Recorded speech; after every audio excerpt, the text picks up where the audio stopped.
Thanks very much, Sam. Now, what does it take to make Apple do a U-turn on its policy of not paying artists for tracks played over its new streaming service? 'Cause the players gonna play, and the haters gonna hate, baby. I'm just gonna shake it.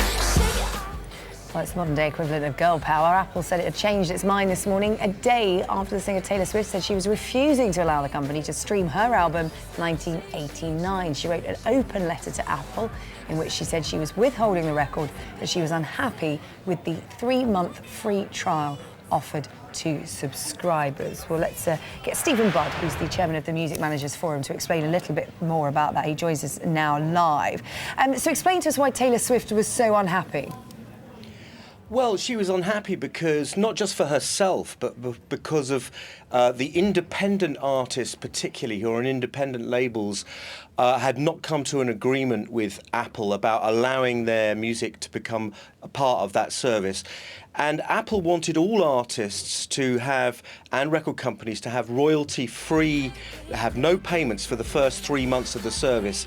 And effectively, it's really Apple's cost to bring a new product or a new service to the marketplace, but they're expecting the artists to be able to deliver their music for free for 3 months. And of course, that's, a quarter of the year. And for some record companies and artists, that's an awful lot of income that they're expected to give up for free. So Taylor making this statement has, and Apple responding in the way they have, which is very positive, has allowed them to avoid a complete kind of PR disaster, really. She did put it rather brilliantly in her open letter. She put, "We don't ask you for free iPhones. Please don't ask us to provide you with our music for no compensation." I mean, she also did point out that she's almost talking from an ivory tower position. She is the biggest selling artist in the world right now, but what she's really doing is sticking up for the smaller independent artists because, as you pointed out, 3 months without income for them could effectively put them into debt, send them bust. It's okay for Taylor, but she's sticking up for the smaller people.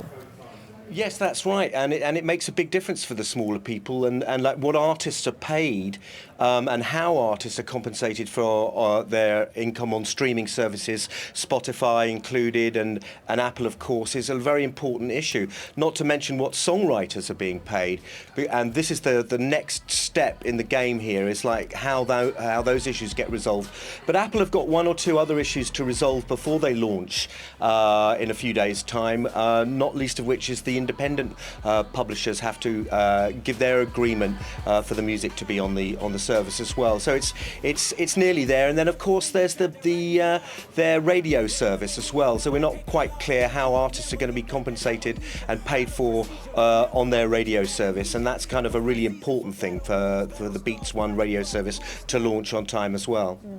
How much are artists not a fan of streaming? Because Taylor Swift did pull her entire catalogue from Spotify last November. The business is shrinking the number of paid album sales drastically. How much money do artists actually make from streaming in comparison to traditional sales of albums and singles? Well, that's a very interesting question. I mean, it changes all the time. It depends on the volume of streams. It's quite a complex algorithm that works out all of this stuff. And of course, artists are feeling the pinch on this because the level at which streaming is being adopted versus downloads being dropped is the question about how quickly artists are going to get paid. But the main point is that the wider the streaming service uptake, and Apple entering into the market at this time is a very good thing because they have 800 million credit card subscribers. So the wider the service uptake that is taken up now, the more income stream